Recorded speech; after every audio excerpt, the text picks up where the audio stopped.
আমি প্রিয়াঙ্কা বৈদ্য চলে এসেছি আরেকটা নতুন ভিডিও নিয়ে। আজকে যেটা নিয়ে আলোচনা করব এইচএস 2025-এর এবিটিএ টেস্ট পেপারে বায়োলজি সলিউশন আমি করে দিচ্ছিলাম তোমাদের। আজকের পেজ নাম্বার 166 আর 179 নিয়ে আলোচনা করব। আগের পেজগুলো যারা দেখোনি অবশ্যই দেখে নেবে, আমি প্লে লিস্টের লিঙ্ক দিয়ে দেবো এবং ডেসক্রিপশানে আমি ক্লাসেরও কিছু লিঙ্ক দিয়ে দেবো, সেখান থেকেও তোমরা ক্লাসগুলোও করে নিতে পারো। তো 2 মার্কসের আর 3 মার্কসের যে প্রশ্নগুলো আমি করিয়ে দিচ্ছিলাম পেজ ধরে ধরে, এবং আজকে যেটা আলোচনা করব সেটা হচ্ছে এমসিকিউ আর এসএকিউর কোশ্চেন আমি করিয়ে দিচ্ছি, এবং তারপরে কিন্তু আমি 2 মার্কস 3 মার্কসও করিয়ে দিচ্ছিলাম। তো চলো স্টার্ট করে দেওয়া যাক। প্রথমে আমি এমসিকিউ এসএকিউগুলো আগে শেষ করি, পেজগুলো মোটামুটি একটা পেজ অবধি কমপ্লিট করি, তারপরে আবার আমি 2 মার্কস 3 মার্কস মাঝখানে করিয়ে দেবো, ঠিক আছে? তো প্রথম যে প্রশ্নটা রয়েছে সেটা হচ্ছে নিম্নলিখিতগুলির কোনটিকে আণবিক কাছি বলা হয়? আমি কিন্তু বারবার বলেছি আণবিক কাছি, আণবিক আঠা খুব ইম্পর্টেন্ট। আণবিক কাছি বলা হয় রেস্ট্রিকশন এন্ডোনিউক্লিয়েজকে, আর আণবিক আঠা বলা হয় হচ্ছে লাইগেজকে, ঠিক আছে? এটা খুব ভালো করে মাথায় রাখবে। আচ্ছা, নেক্সট হচ্ছে শুক্রাণুর ক্যাপাসিটেশন বলতে বোঝায়, সেটা হবে তোমাদের অপশান সি যেটা রয়েছে। শুক্রাণুর ক্যাপাসিটেশন মানে হচ্ছে সক্রিয়করণ বোঝায় আর কি, এবং শুক্রাণুর মস্তকের আবরণী পর্দার পরিবর্তন যাতে অ্যাক্রোজেনের উৎসেচকগুলো উন্মুক্ত হয়, সেটা হচ্ছে তোমাদের অপশান সি হয়ে যাবে সঠিক অ্যান্সার। তারপরে যেটা হচ্ছে ট্রান্সলেশন প্রক্রিয়ার জন্য প্রয়োজনীয় আরএনএটি হলো, দেখো ট্রান্সলেশন প্রক্রিয়ার জন্য সবথেকে প্রয়োজনীয় যেটা যদি বলে তাহলে এমআরএনএ হবে, ঠিক আছে? এবং টিআরএনএরও ভূমিকা রয়েছে, আরআরএনএ, তাই এখানে কিন্তু সবকটি হবে, ঠিক আছে? নিম্নলিখিতগুলির কোনটিতে আলোক রাসায়নিক ধোঁয়াশার সৃষ্টি হয়? এটা কিন্তু আমি 2-3 বারের বেশি পেলাম প্রশ্নটা, এবারের জন্য ইম্পর্টেন্ট, সেটা হচ্ছে অপশান সি হয়ে যাবে সঠিক অ্যান্সার। 5 নম্বর প্রশ্ন যেটা রয়েছে, এক সংকর জনন পরীক্ষায় F2 জনুতে 1:2:1 ফেনোটাইপিক অনুপাত নিচের কোনটির উপস্থিতি প্রমাণ করে? সেটা হবে অপশান এ অসম্পূর্ণ প্রকটতা। যারা এক সংকর জনন, দ্বিসংকর জনন বা অসম্পূর্ণ প্রকটতা, তারপরে ওই রোগগুলো যেগুলো রয়েছে হিমোফিলিয়া, বর্ণান্ধতা, থ্যালাসেমিয়ার ওই যে প্রবলেমগুলো যেগুলো রয়েছে, সেইগুলো যারা এখনও পর্যন্ত বুঝতে পারোনি তারা কিন্তু আমি বলবো যে ডেসক্রিপশনে লিঙ্ক দেওয়া আছে ক্লাসগুলো, সেটা আমি ক্লাস 10 আর ক্লাস 12-এর ক্লাস একসাথে করিয়েছিলাম, এগুলো ক্লাস 10-এও ছিল তোমাদের। তো সেই ক্লাসটা কিন্তু তোমরা অবশ্যই ফলো করো, লিঙ্ক দিয়ে দেবো আমি ডেসক্রিপশনে, ঠিক আছে? তাহলে তোমাদের ক্লিয়ার হয়ে যাবে জিনিসগুলো। আচ্ছা, তারপরে যে প্রশ্নটা রয়েছে সেটা হচ্ছে কে সর্বপ্রথম প্রমাণ করেন যে জীবনের উৎপত্তি স্বতঃস্ফূর্তভাবে নয়? সেটা অপশান সি হয়ে যাবে সঠিক অ্যান্সার। আচ্ছা, এই প্রশ্নটা কিন্তু এর আগেও আমি সলভ করিয়ে দিয়েছিলাম, তাই অপশান আমি বলছি শোনো। মা বর্ণান্ধতা রোগের বাহক হলে, এটা আগের বারে ছিল হিমোফিলিয়া দিয়ে প্রশ্নটা দিয়েছিল, এটা বর্ণান্ধতা দিয়ে দিয়েছে, ঠিক আছে, কোনো অসুবিধা নেই।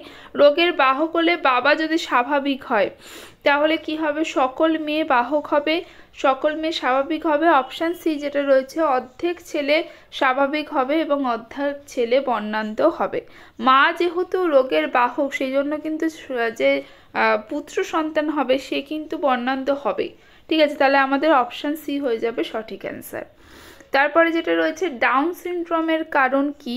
সেটা হয়ে যাবে তোমাদের এইটা হচ্ছে অপশান এ হয়ে যাবে এবং অপশান বিও হয়ে যাবে, ঠিক আছে? ডাউন সিনড্রোমের দুটোই হচ্ছে কারণ। তারপরে যেটা রয়েছে যে প্রশ্নটা, কোন বিজ্ঞানী বাস্তুতান্ত্রিক খাদ্য পিরামিডের ধারণার প্রবক্তা? সেটা হবে অপশান সি হয়ে যাবে সঠিক অ্যান্সার। জিন প্রযুক্তিতে ব্যবহৃত ক্লোনিং ভেক্টর যে PBR 322 যেটা রয়েছে সেটা হলো একটি প্লাজমিড, এবং এখান থেকে আরেকটা প্রশ্নও আসে, পি ফর কি বোঝায়? পি ফর হচ্ছে প্লাজমিডকে বোঝায়, ঠিক আছে? এটা একটা ভেক্টর যেখানে পি ফর প্লাজমিডকে বোঝায়। আচ্ছা,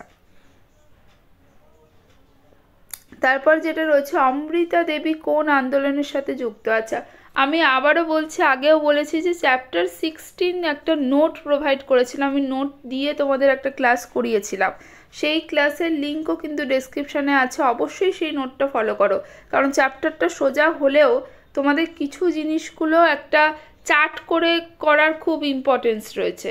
তো আমি সেই চার্ট করে করে তোমাদের পড়িয়েছিলাম এবং তোমরা সেখান থেকে স্ক্রিনশট নিয়ে লিখে নিয়ে কিন্তু খুব সুন্দর করে চ্যাপ্টারটা রেডি করে নিতে পারো। তাই অবশ্যই আমার যে লিঙ্ক দেওয়া আছে, যে চ্যাপ্টার 16 বলে লেখা আছে ডেসক্রিপশানে, সেইখান থেকে কিন্তু অবশ্যই ক্লাসটা ফলো করে নেবে। আচ্ছা, সেখান থেকে কিন্তু চার্ট করে প্রত্যেকটা আন্দোলন কবে হয়েছিল, সেখানে নেতা কারা ছিল, উদ্দেশ্য কী ছিল, সবটা দেওয়া আছে এবং একটা চার্টের মধ্যে যদি তোমরা পড়ো তাহলে তোমাদের পড়তে খুব সুবিধা হবে। অমৃতা দেবী কোন আন্দোলনের সাথে যুক্ত ছিলেন, সেটা হচ্ছে অপশান সি, বিষ্ণুই আন্দোলন। ঠিক আছে, এর আগে সুন্দরলাল বহুগুণা হচ্ছে চিপকো আন্দোলন, এটাও এসেছিল, কিন্তু ভালো করে দুটো দেখে যাবে। আচ্ছা, তারপরে প্রশ্ন হচ্ছে গ্রিন বায়োটেকনোলজি বলতে বোঝায় কৃষি কাজে ব্যবহৃত জৈব প্রযুক্তি। গ্রিন বায়োটেকনোলজি মানে হচ্ছে কৃষিকাজে। ঠিক আছে, এটাও কিন্তু আরেকবারও দেখেছি প্রশ্নটা। যখন একাধিক ফিনোটাইপ বৈশিষ্ট্য একটি জিন দ্বারা নিয়ন্ত্রিত হয় তখন সেই ঘটনাকে বলে অপশান সি, প্লিওট্রপি। যদি বলে একটা জিন দ্বারা নিয়ন্ত্রিত হয় তাহলে হবে প্লিওট্রপি, আর যদি বলে অনেকগুলো জিন দ্বারা একটা বৈশিষ্ট্য নিয়ন্ত্রিত হয় তখন হচ্ছে আমরা মাল্টিপল অ্যালিল বা মাল্টিপল জিন যেটা রয়েছে সেই ধারণা চলে আসবে। আচ্ছা, তারপরে যেটা রয়েছে সেটা হচ্ছে এই প্রশ্নটা আগে করে দিয়েছি আমি, আবারও দিয়েছে, একটি গুপ্তবীজী উদ্ভিদের রেণুমাতৃকোষের ক্রোমোসোম সংখ্যা 8টি। রেণুমাতৃকোষ মানে হচ্ছে 2n, তাহলে 2n = 38 দিয়েছে। শস্য কোষের ক্রোমোসোম সংখ্যা, শস্য কোষ মানে হচ্ছে 3n, তাহলে আমরা প্রথমে 2n = 38 হচ্ছে, তাহলে n = কত আর 3n = কত, এইভাবে অঙ্কটা করবে, তাহলে হবে অপশান সি। ঠিক আছে। আচ্ছা, সিফিলিস রোগ ভেরি ভেরি ইম্পর্টেন্ট এই বছরের জন্য। আমার মনে হচ্ছে সিফিলিস রোগের জীবাণুর বিজ্ঞানসম্মত নাম ভেরি ভেরি ইম্পর্টেন্ট, কারণ আমি অনেকবার প্রায় প্রতিটা পেজেই আমি প্রশ্নটা পাচ্ছি। ঠিক আছে, তাহলে বারবার বলে দিয়েছি, সেটা হচ্ছে ট্রিপোনিমা প্যালিডাম। ঠিক আছে, সিফিলিস রোগের জন্য দায়ী জীবাণুর নাম। তারপরে যেটা আছে যে আইইউডি, এর আগেও আমরা করিয়েছি, বারবার পুরো নাম লেখো, ফর্মটা অবশ্যই লিখে নাও। ইন্ট্রা ইউটেরাইন ডিভাইস, এটা তোমরা 4 নম্বর চ্যাপ্টারে পেয়ে যাবে। ঠিক আছে, অপ্রকৃত ফল যেটা হচ্ছে যে ফলগুলো ডিম্বাশয় ফলে পরিণত হচ্ছে না, অন্যান্য অংশ থেকে ফল পরিণত হচ্ছে, সেইগুলোকে অপ্রকৃত ফল বলে। ঠিক আছে, তারপরে যেটা রয়েছে অভিযোজন বিচ্ছুরণের সূত্র কে উপস্থাপন করে, সেটা হচ্ছে অসবর্ন। এটা কিন্তু আগের বছর টেস্ট পেপার সলভ করতে গিয়ে আমি এই প্রশ্নটা পেয়েছিলাম।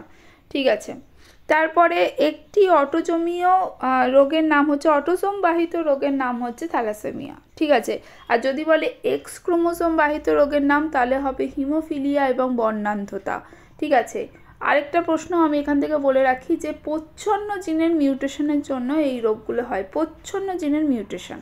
ঠিক আছে, মোট প্রাথমিক উৎপাদন এবং আসল প্রাথমিক উৎপাদনের সম্পর্ক লেখো, বারবার বলে দিয়েছি, NPP = GPP - R।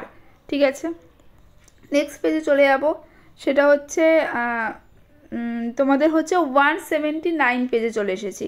179 প্রথম যে প্রশ্নটা রয়েছে, যে পরাগযোগে সর্বাধিক প্রকরণের সম্ভাবনা থাকে, সেটা হচ্ছে অপশান সি হয়ে যাবে সঠিক অ্যান্সার। ঠিক আছে, তারপরে প্রশ্নটা তো ভেরি ভেরি ইম্পর্টেন্ট, অনেকবার বলেছি, কোলোস্টামে অ্যান্টিবডি থাকে হচ্ছে IgA থাকে। ঠিক আছে, IgA, ঘাম বলো অশ্রু বলো এগুলোতে সব IgA থাকে। ঠিক আছে, তারপরে যে প্রশ্নটা রয়েছে সেটা হয়ে যাবে অপশান বি হয়ে যাবে সঠিক অ্যান্সার। তারপরে 4 নম্বর প্রশ্নের উত্তর হয়ে যাবে অপশান সি। আমি একটু তাড়াতাড়ি কমপ্লিট করার চেষ্টা করছি, কারণ অনেকটাই টাইম হয়ে গেছে, আমাদের একটা পেজ কমপ্লিট হয়ে গেছে, সেকেন্ড পেজটা আমি তাড়াতাড়ি করিয়ে দিচ্ছি। তারপরে 5 নম্বর যে প্রশ্নটা রয়েছে সেটার যে অ্যান্সার হবে সেটা অপশান বি হয়ে যাবে। 6 নম্বর যে প্রশ্নটা রয়েছে সেটার যে অ্যান্সার রয়েছে সেটা হয়ে যাবে তোমাদের অপশান সি হয়ে যাবে। ঠিক আছে, 7 নম্বর যে প্রশ্নটা রয়েছে সেখানে কিন্তু অপশান বি হয়ে যাবে হোমো হ্যাবিলিস ও সঠিক অ্যান্সার হয়ে যাবে। তারপরে যে প্রশ্নটা রয়েছে উজেনেসিস প্রক্রিয়ায় মিওটিক কোষটি হলেও অপশন বি হয়ে যাবে সঠিক অ্যান্সার। তারপর 9 নম্বর যে প্রশ্নটা রয়েছে ট্রাঙ্কুলাইজার ড্রাগটি হলে অপশন বি হয়ে যাবে সঠিক অ্যান্সার। তারপরের প্রশ্ন যেটা 10 নম্বর প্রশ্ন রয়েছে সেটা অপশন বি হয়ে যাবে সঠিক অ্যান্সার। ঠিক আছে, তারপরে 11 নম্বর যে প্রশ্নটা রয়েছে সেটা অপশন এ হয়ে যাবে সঠিক অ্যান্সার। তারপরে যে প্রশ্নটা রয়েছে সেটা হচ্ছে মিল্ক ব্রিড যেটা রয়েছে সেটা হবে অপশন সি হয়ে যাবে সঠিক অ্যান্সার। তারপরের প্রশ্ন নেক্সট প্রশ্ন হচ্ছে চিতল হরিণ যে বায়োম অন্তর্গত তা হলো অপশন সি হয়ে যাবে সঠিক অ্যান্সার। তারপর রয়েছে লাল পান্ডা হলো সেটা অপশন বি হয়ে যাবে সঠিক অ্যান্সার। আচ্ছা, তারপরে 1 নম্বরেরগুলো অবশ্যই লিখে নাও। একটি অ্যান্ড্রোজেনিক উদ্ভিদের নাম হলেও তোমাদের তামাক হবে, সেটা অ্যান্ড্রোজেনিক উদ্ভিদ। আচ্ছা, তারপরে অথবা দিয়ে যেটা রয়েছে একটি হাইব্রিড ক্রোমোজোমের উদাহরণ দাও, সেটা হচ্ছে ভুট্টা দিতে পারো। আচ্ছা, ভিএনটিআর সম্পূর্ণ নাম এর আগে অনেকবার করিয়ে দিয়েছি, ভ্যারিয়েবল নাম্বার টেন্ডেম রিপিট। আছে ইকোটাইপ কি, সেটা হচ্ছে একটা প্রজাতির মধ্যে একটা গ্রুপকে বোঝায় যেটা হচ্ছে পরিবেশের সাথে বেশি খাপ খাইয়ে নিতে পারে এবং তার জন্য তাদের কিছু যে পার্থক্য আচরণগত হতে পারে সেটা বৈশিষ্ট্যগত পার্থক্য প্রদর্শন করে। ঠিক আছে, ইকোটোন কি, ইকোটোন হচ্ছে দুটো হ্যাবিটেটের মাঝখানের যে অংশটা তাকে বলে ইকোটোন, এর আগেও আমি করিয়ে দিয়েছি। আচ্ছা, তারপরে যেটা আছে আর প্লাজমিড ভেক্টর টেট্রাসাইক্লিন প্রতিরোধী হয় কেন, তোমরা এখানে এটা 12 নম্বর চ্যাপ্টারেও দেওয়া আছে। টেট্রাসাইক্লিন প্রতিরোধী জিন থাকে, সেই জন্য টেট্রাসাইক্লিন প্রতিরোধী হয়।